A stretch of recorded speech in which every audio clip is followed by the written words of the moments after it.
welcome back. Today is Thursday, February 19th. I have your 4 best bets for you in the NBA today. As always, if you're new to the channel, welcome to the page. We get a massive 10-game NBA slate. We are post All-Star break. This is the time of the year where the tankers are going to tank. The winners, or the teams that are making that playoff push, they're going to be making that playoff push hard. It is post-trade deadline. We know what these teams are. And a lot of these teams know where they're pretty much potentially going to be landing in each conference. So they're going to be at the top end of the conference or the low end, or battling for the play-in. NBA All-Star break, we still left with so much news. The NBA does not quit. We have the Kevin Durant files going around right now, and they play here today against the Hornets. They're running it back from a few days ago, so I'm very interested to see how this goes. But a fun 10-game slate. Before we jump into that, I just want to show you guys, talk to you guys about my predictions at the start of the year. Opening night, this is all the way back in October. These were my predictions at the start of the year. We had Denver Nuggets as the champion. I still feel all right with Denver. I feel like the NBA, overall, the top 4, I think the 4 teams are going to win the NBA championship, or 3 of the teams are going to win the NBA championship, are all in the Western Conference. Thunder, Spurs, and Nuggets in those 4 teams, I would have to say. So those 3 teams are up there. So I feel pretty good with my Denver prediction there. Cup champ, Golden State Warriors, that was a fat L. They are not the cup champ. MVP, I said Luka or Jokic. It's looking like SGA unless he doesn't play the amount of games. That's actually a very interesting storyline, I would have to say, for the remainder of the year, is if the superstar player, the threshold for the amount of games they need to win awards. I bet SGA will play his required amount of minutes, but if they take off the gas pedal on SGA, he might not even play enough minutes. I had Defensive Player of the Year as Victor Wembanyama. That looks pretty good unless he doesn't play the required amount of games in that one. I had Rookie of the Year, Cooper Flag, but I said watch out for VJ Edgecombe. Forgot all about my man Con Knipple, but hey, Cooper Flag looking solid with, hey, don't watch out for VJ Edgecombe. Most improved, I put Matas Puzelis, and then I put probably a Thompson twin. Both of those are looking god-awful. And then my Coach of the Year looking god-awful. Jamal Mosley, that was my start of the year. If I would have to do a rapid fire of this all right now, I would have to say I'm going to keep Denver as my NBA champ. If Aaron Gordon returns healthy, I feel pretty good about that. MVP is probably going to be Shai Gilgeous-Alexander. And then Rookie of the Year, probably Cooper Flag still. But then for the Eastern and Western Conference, how about I just do that? Eastern and Western Conference, we're going to have, man, the Eastern Conference is tough. It's going to be between the Pistons, Knicks, Celtics, if Jason Tatum returns healthy in this one. Right now, I'm going to go Knicks. It's going to be the Knicks versus Denver Nuggets in this one, and Jokic is going to win another MVP in that game, taking care of business. Giannis. But that's my predictions for the remainder of the year. Let me know down below who you think is going to win the NBA Cup, or not NBA Cup, the NBA Championship at the end of the season, or let me know who's in your championship game currently. I'm always interested to see what other people are thinking, how the end of the year will go out. But we get a massive 10-game NBA slate. Our first game on the slate is Houston versus Charlotte, 216 over under. They just played a week ago, and this game was going to be grit and grindy. We have the Kevin Durant files coming out for this one, so I'm definitely interested to see how this Houston team chemistry is. And Hornets, they're still dealing with that suspension, so no Moose, still no Miles Bridges. And if you guys saw, LaMelo Ball got into a car accident today. I am recording on Wednesday night, since this video is going out a little earlier, but LaMelo Ball with the car accident, I assume he'll be playing in this game.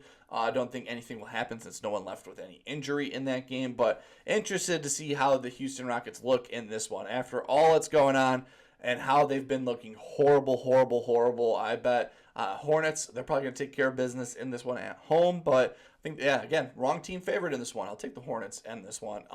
But, man, this is going to be a tough game. We get Atlanta versus Philly. No Joel Embiid in this one. Still no Paul George in this game for the remainder of the year. And for Atlanta, no Kuminga in this game. So the player they traded for at the All-Star break, or before the All-Star break, he's still out in this game.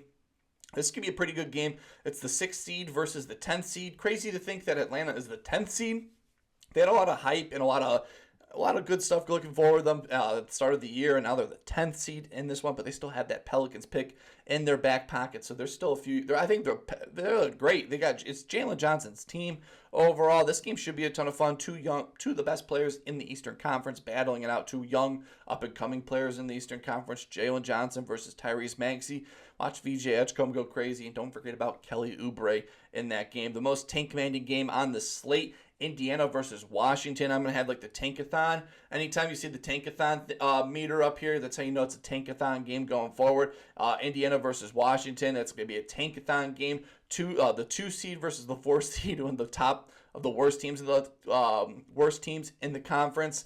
The Pacers are Pacers are up there. So Pacers are coming in this game with a 2-game winning streak, and I think Washington's on a 3-game losing streak. I bet that goes the other way. I bet Washington wins this matchup against the Pacers, who are going to tank until they can't tank no more. Cleveland versus Brooklyn, the biggest spread on today's slate, 16.5-point spread. Cleveland getting healthy at the right time.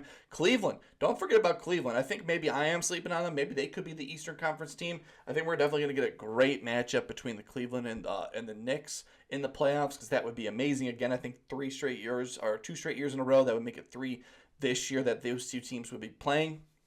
That game should be a ton of fun. This game shouldn't be a ton of fun. This should be Cleveland by a long shot. They're on a 5-game winning streak coming into this game, so Cleveland easily going to make it 6 straight wins in this one.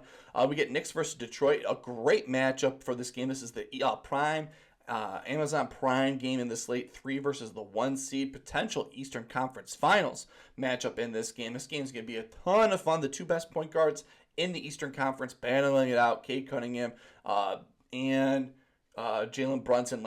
These 2 teams just played recently, and the Pistons destroyed the Knicks in this one. So I'm interested to see how the Pistons look in this matchup, how this next round a week later. I think the Knicks are going to be a little more healthier coming into this matchup with with OG Anunoby playing in this matchup. Toronto versus Chicago. Bulls, Toronto's a 5.5-point favorite. Bulls are on a 6-game losing streak in this one. We love that. Now they're gaining Giddey and Trey Jones in this matchup, so they're going to be massively packed at the guard position. I bet Anfernee Simons moves to the small forward position, but they're going to be pushing the pace on these teams. They're going to be taking up a ton of shots, 234 over-under. Pretty good over-under in this matchup. I bet this game's going to be a tank game from Chicago. Hopefully they'd lose in this matchup. We get Phoenix versus San Antonio, a great gritty defensive matchup in this game. I'm excited for this one. 227 over under. This could be a good league pass game, if I would have to say. 8.5-point favorite towards the Spurs. Both teams pretty healthy. I think Dillon Brooks is the only player ruled out in this game, but should be a good game in that one. That should be a closer spread than I think it should be. We get Orlando versus the Sacramento Kings. The Kings have lost 14 straight games. They've lost more games in a row than they have wins on the season. The Kings only had 12 wins on the season. They just lost Domantas Sabonis. They just lost Zach LaVine. And Orlando Magic, they just lost Franz Wagner. And Paolo has been getting dragged through the mud these last few games. So maybe Paolo finally breaks out of his shell after getting dragged for this whole week. But Desmond Bane has been a beast. Anthony Black has been amazing all season long. Boston versus Golden State. This game was going to be a complete banger. I had Stephen Curry over points before. He was just ruled out before this game. What the fuck? Primetime game, rematch of the NBA Finals, and we pull Stephen Curry in this game, which is a shame. Boston, 5.5-point favorite now. 213 over-under, low over-under game. This game's going to be boring primetime game. And then we get Denver versus the Clippers. They should switch the primetime games. This game should be the primetime game. Denver, 4.5-point favorite here on the road. Kawhi Leonard, after that crazy All-Star games, playing Jokic, who just hardly played in the NBA All-Star game, back in that arena. Interested to see how this game goes. Two of the best going at it this season. And it's a rematch of the Game 7 series last season. But a fun 10-game NBA slate. Talked about all of the games. Talked about my predictions for the second half of the season. And before we, let's just jump into it. Let's not recap. I could put up my record here. It's not been the best overall. We had the Damian Lillard All-Star Game 3-point contest winner, but Wemby, Team World got completely hosed in that game. They should have been in the finals, but they got killed. Scotty Barnes' game-winning 3 was absolutely ridiculous in that one. Wembanyama could have won MVP if they would have played in that finals, but I'm happy for Anthony Edwards. Anthony Edwards was a complete baller in that game, but we did get Cade Cunningham. Not Cade Cunningham. We did get Damian Lillard for the 3-point contest, and then Bryant was our dunk contest winner, and he got to the finals. If he would have just landed a dunk in that last one, I think he would have banged for that one, but he fell up shy in that one overall. But today, it's a brand new day. Let's just jump into it. For my first play of the day, going to be this Houston-Charlotte game. 216 over under. Houston 4.5-point favorite. This game's going to be interesting. This game's going to be fun to watch. Early on game at 6 p.m. And these two teams just played. The Rockets pulled their starters with 7 minutes to go last game, and this guy still got his over. And that's Anfernee Sengun, the guy that's been getting dragged in the KD files. I got Alperen Sengun to go over 8.5 rebounds, coming at -121 on DraftKings. He's gone over 9 for his last 10 games overall, averaging 10.8 rebounds per game. He's gone over 2 for his last 3 against the Hornets, averaging 11.6 rebounds per game. With the last 3 games against the Hornets, he's had 18, 8, and 9 rebounds in those 3 games. So a nice solid floor for Sengun, having 27, 17, and 15 rebound chances in those last 3. But again, the most recent game where he did have 9 rebounds in that game got pulled with 7 minutes to go in the game. Normally plays 32 minutes played per game. In this one, he only played 28 minutes in that game. So he played coming off of a game where he got yanked out early in that one. I expect him to play, or I expect this game to be a little closer overall. So he'll be playing late in the fourth quarter. 63% hit rate on this number on the season, averaging 9.4 rebounds per game.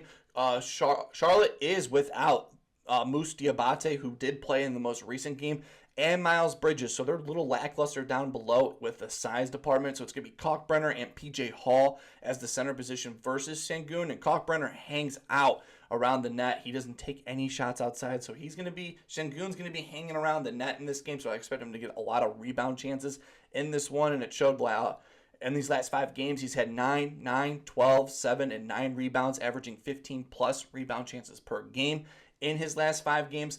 Last 2 games without Adams versus Charlotte, he had 18 and 9 rebounds in those 2 games.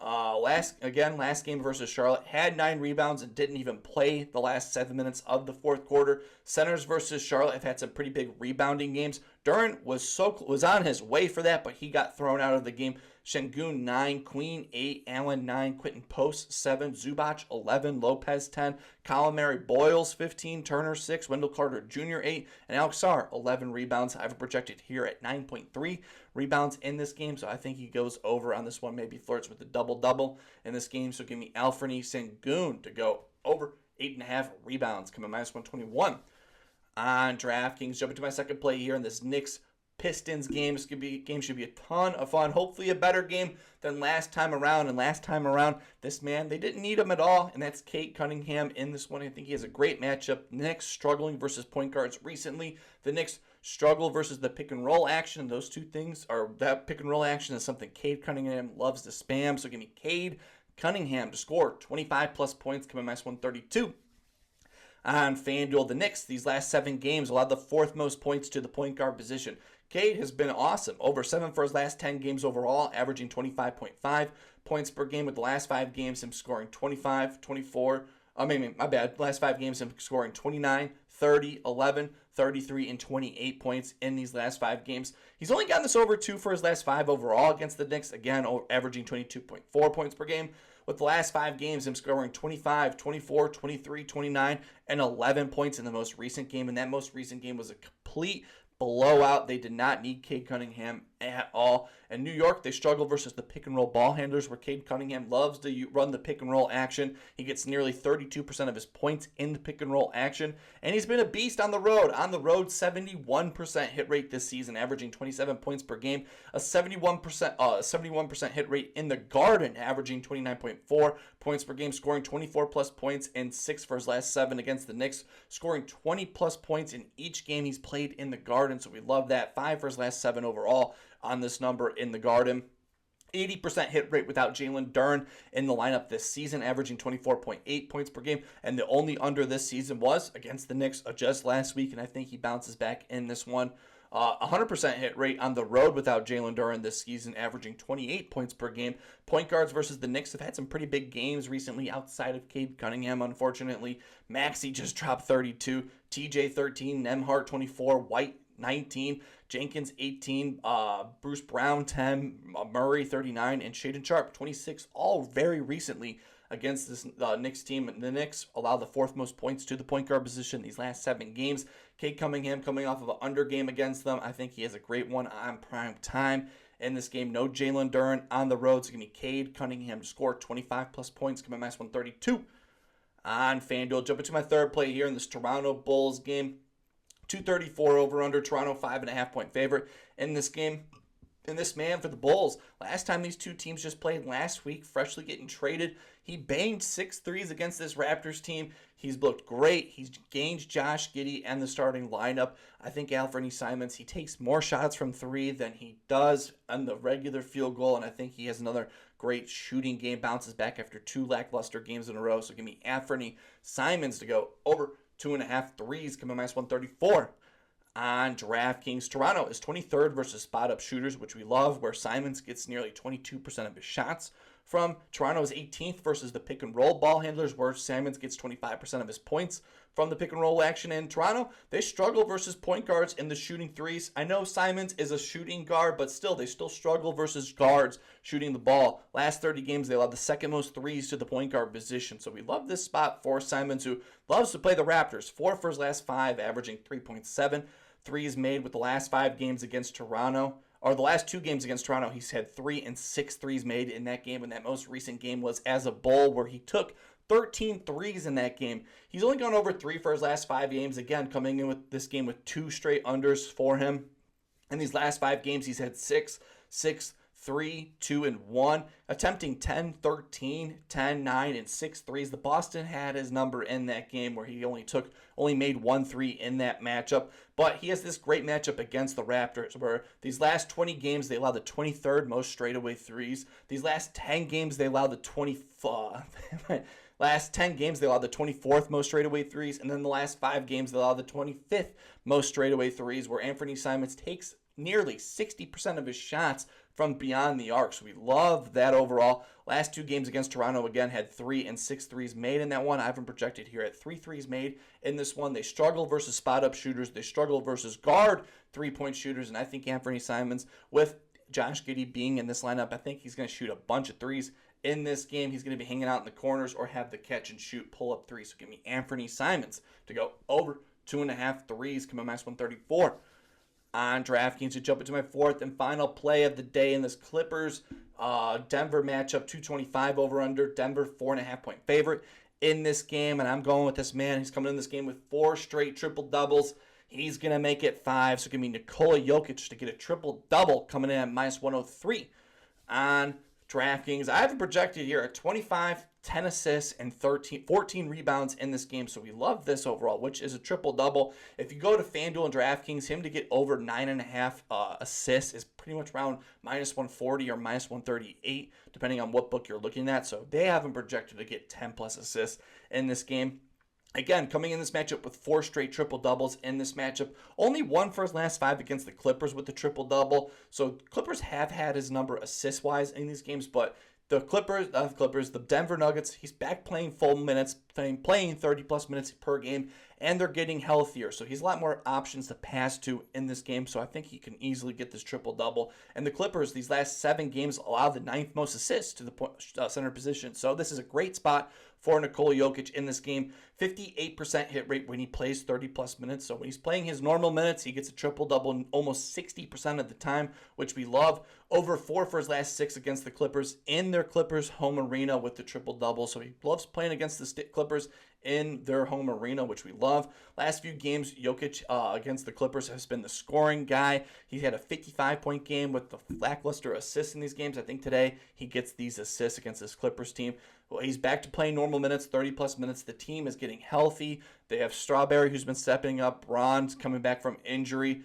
And Bruce Brown is back from injury. So some key players back from injury in this game. 4 straight games with the triple-double draft. FanDuel has this at -130 for him to get a triple-double. So I think DraftKings is just a little far behind. So give me Nikola Jokic to get a triple-double coming in at -103 on DraftKings. And those are my 4 best bets for you in the NBA today. As always, let me know down below what's your best bet. I always love to tell you guys in the comment section. Might have another added play down there below because I am recording this a day before, so might have an extra play there down below in the comment section. It'll be the pin comment down below, or make sure to follow my Twitter at DaWiddler, where I'll post my play there as well. Fun 10-game slate post All-Star break, so I'm interested to see how these games go, especially the Houston Rockets post Kevin Durant files. Interested to see how the Rockets team chemistry looks after that one. We're rocking Nikola Jokic triple-double, Mr. Triple-Double. He's going to get 5 straight triple-doubles for us. Anfernee Simons to break out of his shooting slump of 2 straight games playing a team where he had six threes against them just last week.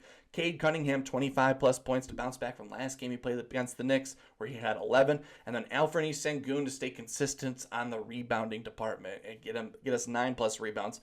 Hopefully, you guys are back with the NBA action. Hopefully, we start getting a little better here. Or not better here, but getting a little more consistent overall, because we've had some crazy other ways happen, but a fun 10-game NBA slate. I just love talking NBA action. I'll be taking these plays regardless, so I just love talking with you guys. Just a conversation between us talking this massive 10-game slate. This has been a massive video near the 20-minute mark, but I missed you guys. Hopefully having a wonderful Thursday. Keep on smiling, and I will see you in the next one.